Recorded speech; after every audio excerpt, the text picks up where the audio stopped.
how to change or replace Apple Watch bands. So let's get started. First thing first, turn your Apple Watch face down. Hold your Apple Watch face down and you can find two horizontal buttons on the top and bottom at the back of your Apple Watch.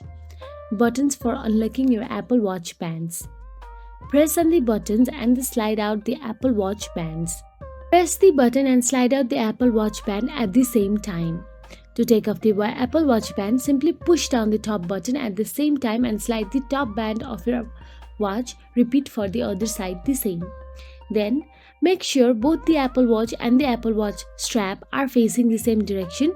Put on a new Apple Watch strap by sliding it into your watch, and there is no need to press the button on the Apple Watch when putting on the strap.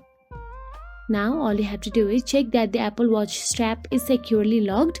Lightly pull and shake the connector sideways to ensure the Apple Watch strap is safely connected with your Apple Watch. So that is it. If you found this video helpful, please like, share and subscribe, and thank you so much for watching.